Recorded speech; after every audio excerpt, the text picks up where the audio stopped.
Hello guys, आज के इस वीडियो में हम सोलो लेवलिंग सीजन 3 का एपिसोड 8 कवर करने वाले हैं। तो अगर आपने सीजन 3 का एपिसोड 1 से 7 अभी तक नहीं देखा है तो जाके पहले वो देख लो। मेरे चैनल के प्लेलिस्ट में मिल जाएगा या फिर वीडियो का लिंक आपको डिस्क्रिप्शन में भी मिल जाएगा। वैसे मुझे पता है कि इस बार थोड़ा लेट हो गया, जिसके लिए मैं माफी चाहता हूँ। मैं थोड़ा एग्जाम वगैरह को लेकर के बिजी चल रहा था बस। खैर, अब सीजन 3 के बस 2 ही एपिसोड बचे हैं, जिसके बाद सीजन 3 खत्म हो जाएगा। स्टार्ट करने से पहले आप लोग वीडियो को लाइक और सब्सक्राइब जल्दी से कर लो। तो चलो फिर शुरू करते हैं बिना किसी देरी के। Solo Leveling season 3 episode 8 start होता है और हमें दिखाई देता है कि जिन्हू अपने शैडो स्किल यूज करके कोरिया आ गया था जिन्हू की डैड की हेल्प करने। लेकिन अब उसे वापस जापान भी जाना था, क्योंकि वो वहाँ सब कुछ पूरी तरह से क्लियर करके नहीं आया था। बट अब वो अगले 2 घंटे तक वापस नहीं जा सकता था, क्योंकि उसका shadow exchange skill cool down में था। तो जिन्हू सोचता है कि अब 2 घंटे के लिए फ्री हूँ, तो क्यों ना आसपास के जो भी डंजन गेट्स खुले हैं उनको क्लियर कर दूं। तभी सीन शिफ्ट होता है क्रिस्टोफर रीड के मेंशन में। वहाँ रात का टाइम होता है और क्रिस्टोफर अपने बेड पर सो रहा होता है। तभी उसकी नींद खुलती है और उसे कुछ अजीब सा फील होता है। वो उठ के अपने रूम से बाहर आता है देखने के लिए, लेकिन उसे कुछ भी नहीं दिखाई देता। बस चारों तरफ सन्नाटा होता है, मतलब कुछ ज्यादा ही शांत होता है। ऐसा पहले कभी नहीं हुआ था। इसीलिए क्रिस्टोफर पास के टेबल पर रखे एक वाइन ग्लास को उठा के जमीन पर गिरा देता है और उसका शक यकीन में बदल जाता है। वो ग्लास टूट जाता है, फिर भी आवाज नहीं होती, जैसे किसी ने उस मेंशन के अंदर सारी साउंड को सप्रेस कर दिया हो। क्रिस्टोफर समझ जाता है कि वहाँ उसके अलावा भी और कोई है। वो पूछता है, कौन है, सामने आओ। तभी उसे लेडी सेलनर की बात याद आती है, जो उसने वार्निंग के तौर पे कही थी। क्रिस को एक पल के लिए लगता है कि कहीं वो सब सच में तो नहीं होने वाला। तभी उसके सामने एक मोनार्च आ जाता है, मोनार्च ऑफ आयरन बॉडी। सिर्फ इतना ही नहीं, क्रिस्टोफर के पीछे 2 और मोनार्च आ जाते हैं, जिनमें से एक बीस्ट मोनार्च होता है और दूसरे का नाम मुझे नहीं पता। अगर आपको पता है तो कमेंट में जरूर बता देना। ये सब देख के क्रिस्टोफर काफी शॉक हो जाता है और पूछता है, आखिर कौन हो तुम लोग। लेकिन मोनार्च लोग किसी और लैंग्वेज में ही रिप्लाई करते हैं, जो क्रिस्टोफर को समझ नहीं आता। वो पूछता है, तुम क्या कहना चाह रहे हो। तभी आयरन बॉडी मोनार्च बोलता है, चुप रहो, मैं तुमसे नहीं बात कर रहा हूँ, मैं तुम्हारे पीछे जो है उनसे बात कर रहा हूँ। क्रिस्टोफर खुद को इग्नोर होता देख के गुस्सा हो जाता है और फाइट के लिए रेडी हो जाता है। वो अपना फॉर्म चेंज कर लेता है। उसकी पूरी बॉडी से फ्लेम निकलने लगती है और उसकी आंखें भी ग्लो करने लगती है। इस फॉर्म में वो खुद एक मॉन्स्टर लग रहा था। आपको बता दूं कि क्रिस्टोफर रीड अभी थॉमस एंड्रे के बाद second strongest national level Hunter था। मतलब वो काफी ज्यादा पावरफुल था, इसीलिए उससे लड़ने एक नहीं 3 मोनार्च आए थे। लेकिन क्रिस्टोफर को पता चल जाता है कि वो लोग काफी ज्यादा स्ट्रॉन्ग है और वो अकेले तो इन तीनों को नहीं हरा पाएगा और वो इस फाइट में मर भी सकता है। इसीलिए वो बोलता है, मैं कम से कम तुम तीनों में से एक को तो अपने साथ लेके जाऊंगा। और फिर वो आयरन बॉडी मोनार्च पे अटैक कर देता है। जिसके बाद सीन शिफ्ट होता है जिन्हू पर, जो एक कार में होता है। जिन्हू का फैन फॉलोइंग अब काफी ज्यादा बढ़ गया था। जिन्हू को सिर्फ कार के अंदर देखने के लिए सड़क पे लिटरली लाखों लोगों की भीड़ होती है। जिन्हू एयरपोर्ट जा रहा होता है, क्योंकि जैसा कि हमने लास्ट एपिसोड में देखा था कि जिन्हू को इंटरनेशनल गिल्ड कॉन्फ्रेंस के लिए इनवाइट किया गया था, जिसके लिए उसे अमेरिका जाना था। प्लेन में उसकी मुलाकात एडम से होती है, वही बंदा जिसने जिन्हू को पावर अपग्रेड करने का ऑफर दिया था अगर वो अमेरिका का सिटीजन बन जाएगा तो। जिन्हू पूछता है, तुम यहाँ क्या कर रहे हो, हमारे बीच डील तो खत्म हो गई थी ना। तो एडम बोलता है, हाँ मुझे मालूम है और मैं माफी चाहता हूँ इस तरह बिना किसी अपॉइंटमेंट के मिलने के लिए, लेकिन मुझे एक अर्जेंट मैटर पे डिस्कस करना था। फिर वो अपना लैपटॉप खोलता है और दिखाता है, जिसमें क्रिस्टोफर रीड के मेंशन में आग लगी होती है। जिन्हों को समझ नहीं आता और वो पूछता है, ये क्या दिखा रहे हो तुम। तो एडम बोलता है, आप पूरी वीडियो देख लो पहले। वो बताता है कि इस फायर को स्टार्ट करने वाला और कोई नहीं, क्रिस्टोफर रीड खुद था, जो कि एक नेशनल लेवल हंटर भी है। टोटल 1800 फायर फाइटर और 14 टॉप लेवल के मेज टाइप हंटर ने मिलकर बड़ी मुश्किल से इस आग को बुझाया। तो जिन्हू बोलता है, अगर इतने बड़े लेवल पे आग लगी है तो इसका मतलब सिर्फ एक ही चीज हो सकती है, वहाँ जरूर कोई फाइट हुई होगी। तो क्या क्रिस्टोफर सेफ है अब। जिसपे एडम बोलता है, हमें खुद विश्वास नहीं हो रहा, लेकिन जब तक हमें उसका बॉडी मिला तब तक वो ऑलरेडी मर चुका था। जिसके बाद एडम अपने जैकेट से एक फोटो निकाल करके दिखाता है और बोलता है, फिलहाल हंटर ब्यूरो को इस बंदे पर शक है कि ये सबके पीछे इसका हाथ हो सकता है। वो फोटो और किसी का नहीं, जिन्हू के डैड का होता है। जिन्हू जैसे ही फोटो देखता है उसका पारा चढ़ जाता है। वो काफी गुस्से में आ जाता है और वो फ्लाइट के बीच में ही एडम को हवा में उठा लेता है और बोलता है, ये क्या मजाक चल रहा है, तुम यहाँ से जिंदा बच के नहीं जाने वाले अब। फिर वो एडम का गला और जोर से कसने लगता है, जिसकी वजह से एडम चोक करने लगता है। वहाँ बाकी के भी एडम के लोग थे, वो उसे बचाने आते हैं, लेकिन एडम उन्हें रुकने के लिए बोलता है और वो जिन्हो को बोलता है, ये जो इंसान तुम पिक्चर में देख रहे हो सकता है कि ये वो इंसान ना हो जो तुम समझ रहे हो। ये बंदा एक डंजन से बाहर आया था और जो मैजिक एनर्जी इसने रिलीज की वो एक मॉन्स्टर के बराबर थी और उसने हमारे एक एस रैंक हंटर पे भी अटैक किया था। तुम्हें याद होगा कुछ महीने पहले न्यूज में भी आया था कि हंटर ब्यूरो के हेडक्वार्टर में एक बहुत बड़ा धमाका हुआ था। वो धमाका भी इसी ने किया था। जिन्हो बोलता है, तो तुम कह रहे हो कि मेरे फादर कोई मॉन्स्टर है जो डंजन से निकले हैं? फिर वो एडम को छोड़ देता है।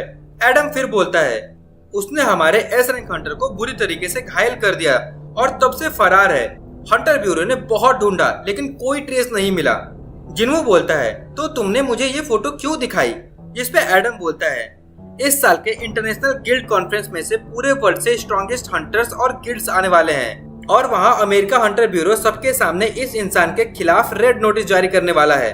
सीधे भाषा में बोले तो ये इन्वेस्टिगेशन अब सीक्रेट नहीं रहेगा, पूरे वर्ल्ड को पता चलने वाला है इस इंसान के बारे में, क्योंकि अमेरिका अपना most important Hunter Christopher read खो दिया है, तो वो लोग अब शांत नहीं बैठने वाले। फिर एडम बोलता है, मैं हंटर ब्यूरो की तरफ से आया हूँ क्योंकि हम लोग आपके साथ कोई रिलेशन खराब करना नहीं चाहते थे, इसीलिए मैं सब कुछ पहले ही बता दिया ताकि अगर आप ये फोटो अचानक से वहाँ देखोगे तो गुस्से में कुछ कर बैठोगे, जिसके बाद पूरे वर्ल्ड के हंटर्स कहीं आपके दुश्मन ना बन जाए।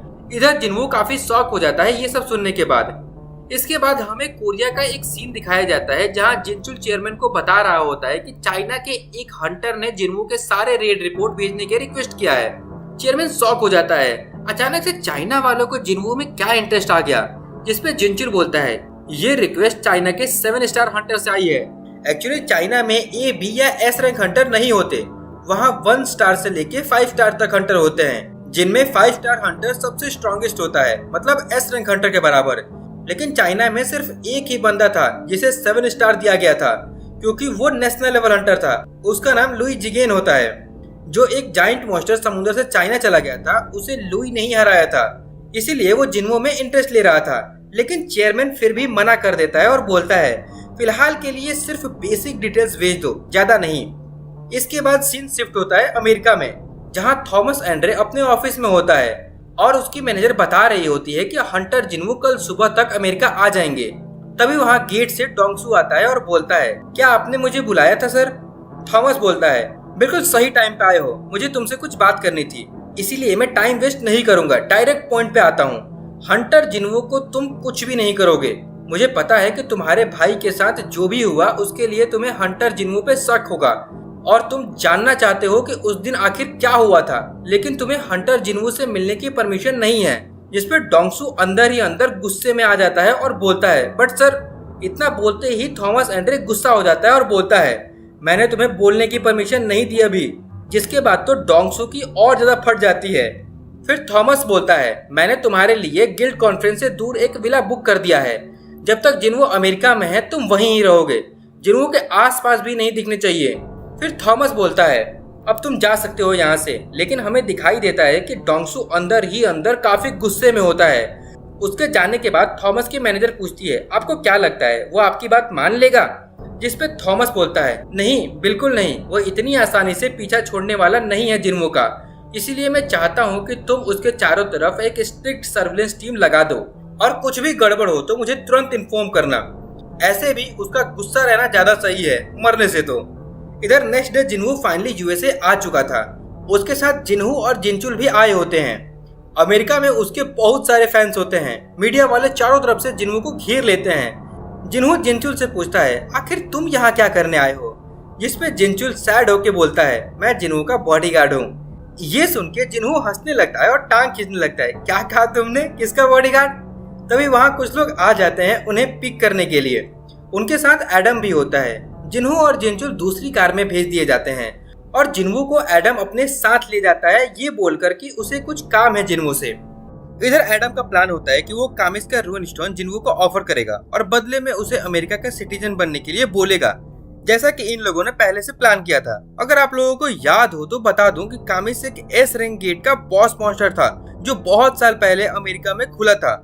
उसको डिफीट करने के लिए पूरे वर्ल्ड से एस रैंक हंटर आए थे, लेकिन उनमें से सिर्फ 5 सर्वाइव कर पाए थे, जिनको आज नेशनल लेवल हंटर कहा जाता है। तो कामिस की बॉडी से जो रून स्टोन निकला था वो आज तक हंटर ब्यूरो में रखा गया था, क्योंकि उन 5 नेशनल लेवल हंटर में से कोई भी मेज टाइप नहीं था और जिन्वो एक मेज टाइप हंटर भी है, इसीलिए वो लोग जिन्वो को ऑफर करने वाले हैं।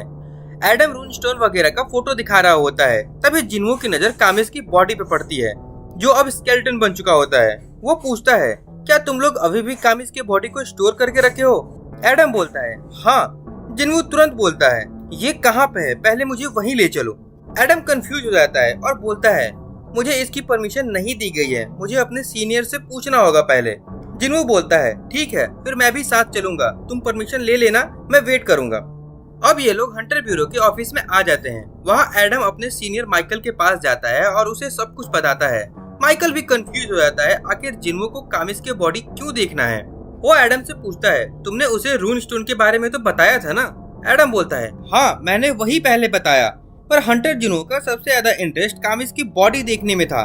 माइकल बोलता है, एक मेज टाइप हंटर के लिए रून स्टोन बहुत इंपॉर्टेंट होता है, और वो भी कामिस जैसे मॉन्स्टर का रून स्टोन पाने के लिए दूसरे हंटर्स $1 मिलियन तक देने को तैयार रहते हैं, पर वो इतना इम्पोर्टेंट चीज को छोड़कर उसकी बॉडी में इंटरेस्ट दिखा रहा है।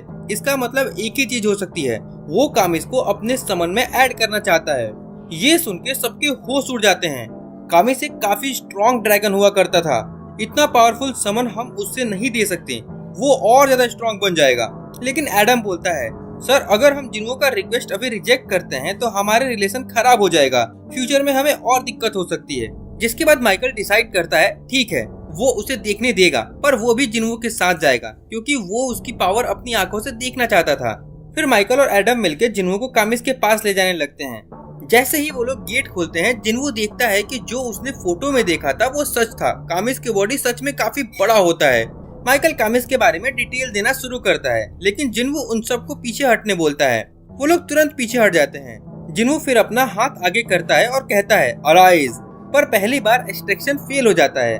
अब सिर्फ 2 ट्राई बचे होते हैं। जिन्वो फिर से दूसरी बार अराइज बोलता है और इस बार काम कर जाता है। कामिस के शैडो सक्सेसफुली एक्सट्रैक्ट हो जाता है। ये देख कर के वहाँ सब लोग शॉक रह जाते हैं। जैसे ही जिन्वो कामिस का शैडो एक्सट्रैक्ट करता है, कामिस पूछता है, क्या तुमने मुझे समन किया है शैडो मोनार्च? जिन्वो के शैडो आर्मी में कामिस अब बैरू के बाद दूसरा शैडो सोल्जर बन चुका होता है जो बोल सकता है। तभी कामिस की नजर वहाँ खड़े बाकी इंसानों पे पड़ती है। वो बोलने लगता है, ह्यूमन शुड डाई, मैं तुम सबको मार डालूंगा। और वो जिस शीशे के अंदर बंद होता है उसे तोड़ देता है। वो अपने मुंह से एक फायरबॉल बनाने लगता है अटैक के लिए। ये देख के सब पैनिक में आ जाते हैं और इधर उधर भागने लगते हैं। तभी जिन्वो उसे रुकने का ऑर्डर देता है। जिन्वो कहता है, तुम्हारे सर के अंदर जो मैजिक क्रिस्टल डाला गया था वो अब हट चुका है, तो तुम्हें अब रूलर्स का ऑर्डर मानने का कोई जरूरत नहीं है। जिन्वो को कामिस से बात करते देख सब कंफ्यूज हो जाते हैं, क्योंकि जिन्वो मॉन्स्टर के लैंग्वेज में बात कर रहा था। ऐसा आज तक कोई नहीं कर सकता था। कामिस फिर शांत हो जाता है और कहता है, तो ऐसा फील होता है शैडो मोनार्च की आर्मी का हिस्सा बनने के बाद। और वो अपना सर झुका के जिन्वो को रिस्पेक्ट देता है। वो बताता है कि मैं इससे पहले मोनार्च ऑफ डिस्ट्रक्शन के लिए सर्व करता था, पर आज से मैं शैडो मोनार्च के अंडर सर्व करूंगा। जिसके बाद कामिस अपना पूंछ हिलाने लगता है जिन्वो के सामने। ये देख करके वहाँ एडम और माइकल लिटरली शॉक हो जाते हैं कि आखिर इतना स्ट्रॉन्ग ड्रैगन ऐसे कैसे कर सकता है। जिन्वो बात कर ही रहा होता है, तभी कामिस अचानक से बोलता है, अब मेरे जाने का टाइम आ गया है। ये सुनकर जिन्वो शॉक हो जाता है और पूछता है, ये क्या कह रहे हो तुम? कामिस बताता है कि हम लोगों को काफी देर हो गई मिलने में। इतना बोल के वो धीरे धीरे गायब होने लगता है। मतलब कामिस बहुत साल पहले मर चुका था और उसका शैडो एक्सट्रैक्ट करने में जिन्वो ने काफी देर कर दी थी, इसीलिए पहला अटेम्प्ट फेल हुआ था और दूसरे अटेम्प्ट में एक्सट्रैक्शन तो हो गया, लेकिन वो ज्यादा देर तक उसे अपने शैडो आर्मी में नहीं रख सकता था। जिन्वो चिल्लाने लगता है और उसे रोकने की कोशिश करता है, लेकिन ये पॉसिबल ही नहीं था। कामिस बोलता है, काश मैं आपके साथ और भी लंबे समय तक रह पाता। जाने से पहले वो एक और बात बताता है कि इस वर्ल्ड में 4 ह्यूमन है जिनको रूलर से पावर मिली है, तो आप प्लीज उन लोगों से सावधान रहना। इतना बोल के वो हमेशा के लिए गायब हो जाता है। और फिर मैसेज आता है, शैडो एक्सट्रैक्शन फेल्ड। जिन्वो का मूड काफी ज्यादा खराब हो जाता है। वो एडम को बोलता है, यहाँ जो भी कुछ डैमेज हुआ है उसका रिपेयर का बिल मुझे भेज देना। इतना बोल के वो गुस्से में वहाँ से चला जाता है। फिर वो वापस जिनचुल से मिलता है। जिनचुल पूछता है, तुम कहाँ थे? हम तुम्हें ढूंढ रहे थे। जिन्वो बोलता है, मुझे एक जरूरी काम था। जिनचुल फिर पूछता है, जिन्वो कहाँ है? वो भी तो तुम्हारे साथ था ना? जिन्वो कहता है, क्या मतलब? जिनचुल बताता है वो मेरे साथ ही था, लेकिन उसे एक कॉल आई थी हंटर ब्यूरो से कि तुमने उसे वहाँ बुलाया है। जिनवू बोलता है मैं अभी जस्ट हंटर ब्यूरो से ही आ रहा हूँ, ये क्या कह रहे हो तुम। जिनवू तुरंत हंटर ब्यूरो जाता है और एडम से पूछता है। एडम बताता है हंटर जिनवू अभी तो यहाँ नहीं है, लेकिन वो यहाँ आया था, उसे स्कैवेंजर गिल्ड के एक हंटर ले गया। एडम फिर जिनवू को 2 मिनट रुकने बोलता है और स्कैवेंजर गिल्ड के मैनेजर को कॉल करता है। मैनेजर कहती है नहीं, हमने किसी को ऑर्डर नहीं दिया है हंटर जिनवू को लाने के लिए। लेकिन वो समझ जाती है कि ये काम किसने किया होगा और वो एडम को बोलती है जिनवू को ये बात पता नहीं चलने देना, मैं कुछ करती हूँ और उसे अपने से दूर मत जाने देना। लेकिन जब तक एडम कॉल पे बिजी होता है, जिनवू वहाँ से जा चुका था। उसे भी हल्का आइडिया हो चुका था कि ये काम किसने किया होगा। वो सोचता है ये मेरी ही गलती है, क्योंकि जब जिनवू जापान से कोरिया आया था जिन्हू के डैड को ठीक करने, तब उसने जिन्हू के अंदर जो शैडो सोल्जर था उसे शैडो एक्सचेंज के लिए यूज किया था। लेकिन बाद में वो दूसरा शैडो सोल्जर डालना भूल गया था, इसलिए अब वो शैडो एक्सचेंज का यूज करके डायरेक्टली उसके पास नहीं जा सकता था। इसीलिए वो अपने सारे शैडो आर्मी को समन करके जिन्हू को ढूंढने के लिए लगा देता है। इधर ये सब बात थॉमस एंड्रे को भी पता चल जाती है। वो भी काफी गुस्से में होता है और वो अपने हंटर्स को ऑर्डर देता है कि डोंगसू को ढूंढने के लिए, इससे पहले कि जिनवू उसे ढूंढ ले। और इसी के साथ ये एपिसोड यहीं पे खत्म हो जाता है। इसमें डोंगसू वर्सेस जिनवू का फाइट कवर करते तो एपिसोड ज्यादा लंबा हो जाता और डोंगसू के फाइट के तुरंत बाद जिनवू का फाइट थॉमस एंड्रे से होने वाला है, तो वीडियो और लंबा हो जाता। इसीलिए नेक्स्ट एपिसोड में दोनों फाइट डिटेल में एक्सप्लेन कर दूंगा। ये एपिसोड ऑलरेडी काफी लंबा हो चुका है। अगर नेक्स्ट एपिसोड जल्दी चाहिए तो इस वीडियो पे 2K लाइक और 300 कमेंट जल्दी से कर दो। इस एपिसोड के बाद अब सिर्फ 2 ही एपिसोड बचे हैं सीजन 3 के, तो अगर आपको कोई और एनिमे देखना है तो कमेंट में जरूर बताना। खैर अब चलते हैं आज के सवाल की तरफ। जो सबसे पहले सही जवाब देगा उसका कमेंट पिन कर दूंगा और नेक्स्ट वीडियो में शाउट आउट भी मिलेगा। लेकिन शाउट आउट सिर्फ उसी को मिलेगा जो चैनल को सब्सक्राइब किया होगा। तो अगर आपने अभी तक सब्सक्राइब नहीं किया तो अभी कर लो। लेकिन उससे पहले पिछली वीडियो में जो क्वेश्चन पूछा था उसका सही जवाब अमेरिका था और सबसे पहले सही जवाब दिया था एहसान भाई ने। तो big shout out to you bro. आप लोग बस इसी तरह सपोर्ट करते रहो। और अब चलते हैं आज के सवाल की तरफ। चाइना का जो 7 स्टार हंटर है उसका क्या नाम है? जवाब कमेंट में लिख दो। चलो फिर आज के लिए इतना ही। अगर आपको वीडियो अच्छी लगी हो तो लाइक कर देना। ऐसे ही कंटेंट देखने के लिए सब्सक्राइब भी कर लो और कमेंट करके जरूर बताना कि आपको एक्सप्लेनेशन कैसी लगी, और हो सके तो शेयर भी कर दो। तब तक के लिए मिलते हैं नेक्स्ट वीडियो में। बाय।